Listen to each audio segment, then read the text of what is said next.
to Milwaukee next. Going to Milwaukee via ABC News. Milwaukee judge found guilty of felony obstruction in helping undocumented man evade arrest. Shout out to this Milwaukee judge. So, yeah, let me do a quick, context. If y'all remember, there was a story. I know it's hard to keep up with the onslaught of news with ICE, but it was a few months ago.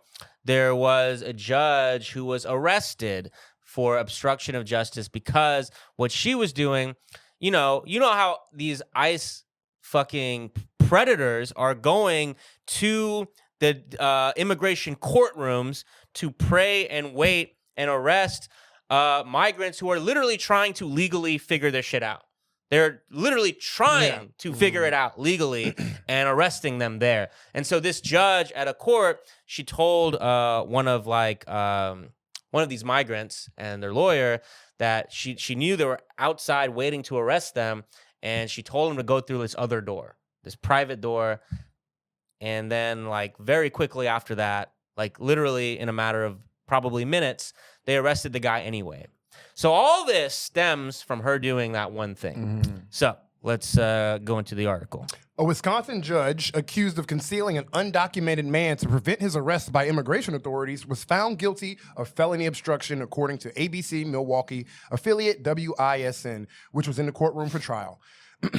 Milwaukee County Circuit Court Judge Hannah Dugan was charged in a 2-count federal indictment that alleges she obstructed official Department of Homeland Security removal proceedings and knowingly concealed a man from immigration authorities at a courthouse in April. Dugan was found guilty of obstructing federal agents and not guilty of concealing an undocumented immigrant from arrest during the courthouse incident. That's I don't know how that works. The jury reached a mixed verdict after deliberating for approximately 6 hours on Thursday, according to WISN. Dugan, who pleaded not guilty, faces a maximum penalty of 5 years in prison. Damn. The judge has not yet set a sentencing date. One of Dugan's attorneys, Steve Biskupik, said that they are obviously disappointed in the outcome. The mixed verdict is the big thing from the defense perspective, he told reporters Thursday night. The same elements of count 1 are in count 2. In count 2, how can you find guilty there and not guilty on the first? Biskupik said. But that's why we asked for a post-trial briefing. The case is a long way from over, he added. According to federal prosecutors, Dugan encountered federal agents who were at the Milwaukee County Circuit Court on April 18th to arrest Eduardo Flores Ruiz, who was appearing in her courtroom on a battery charge. Prosecutors say that after speaking to the agents, Dugan directed them to the chief judge's office down the hall and then sent Flores Ruiz and his attorney out a non-public door in an alleged attempt to help him evade arrest on an immigration violation. Shout out to this real-ass judge, bro. Mm-hmm. Flores Ruiz was ultimately captured outside the court building after a brief foot chase. You know, it says something. What is Martin Luther King's famous quote about unjust laws? Yeah, that it's not only our duty, it's not only that we have the right if we want to ignore unjust laws, but we have the moral responsibility to disobey unjust laws. And something like that. I mean, but that to me, that just is ringing through as I hear this judge, who is a judge, is a representative of the judicial branch, is like, I have to unfollow. I can't follow these laws because they're unjust. They're obviously unjust. It says a lot when a fucking judge, to me, is echoing that sentiment. But Flores Ruiz, a native of Mexico, was charged with the unlawful re-entry into the U.S. He was sentenced to time served earlier this month after pleading guilty to the charge. Federal court records show Department of Homeland Security said last month he had been deported. Yeah, man, it's like, damn, shout out to this person. I'm glad there's still heroes in the judicial system and people who are willing to still look out for. Well, not anymore. She resigned. I mean, she after all this.